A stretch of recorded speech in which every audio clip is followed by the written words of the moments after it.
Le continent africain a subi une colonisation féroce et brutale. C'est vrai que les Français, les Anglais, les Allemands, les Portugais, les Italiens, tout le monde est venu. Et puis, ça a été dur, c'est vrai, brutal, c'est vrai, mais paradoxalement, ce continent a beaucoup appris de l'autre, son histoire, sa géographie, enfin, bref, ses cultures fondamentales. Et il a envie, il a une soif, il a envie d'apporter à l'autre quelque chose de positif, quelque chose de lui-même. Mais c'est comme si une espèce de fatalité poursuivait ce peuple, ce continent. Il est toujours considéré comme un paria. Flaque de sang dans vos mains, flaque de sang dans vos cœurs.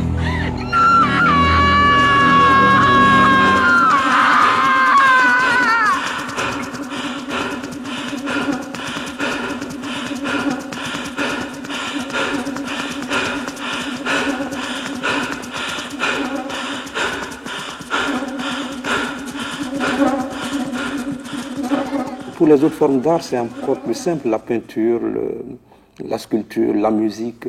Alors là, ça fait le tour du monde et l'Afrique existe, même si ce n'est pas sur le plan commercial, sur le plan en tout cas de l'expression. Aujourd'hui, partout, on écoute la musique d'Afrique. Mais le cinéma, c'est encore plus compliqué parce que c'est beaucoup d'argent.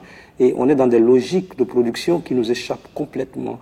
Et le monde riche a reparti les richesses du cinéma en sa faveur. C'est vrai que les accords du GATT ne sont pas de nature à favoriser les cinématographies du Sud, notamment celles d'Afrique.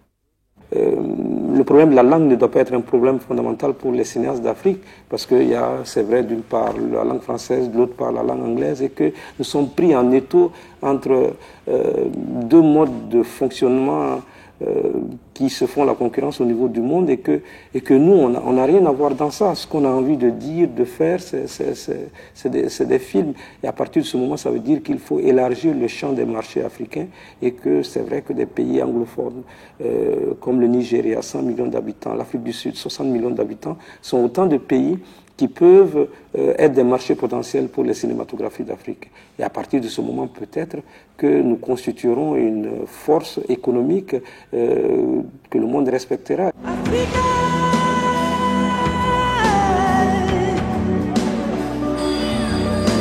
Africa.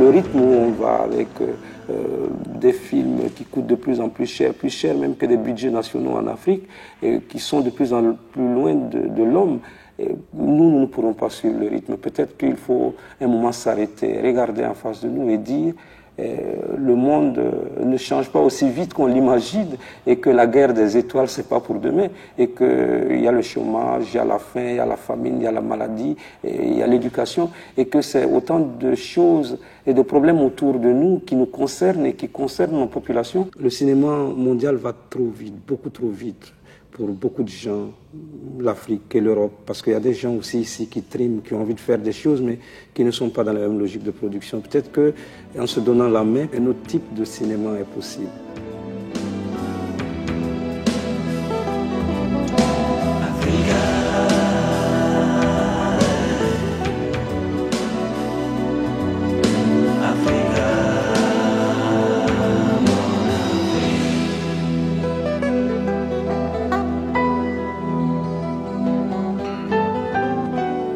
Un paria, c'est un individu mis à l'écart par une communauté et irrémédiablement considéré comme inférieur.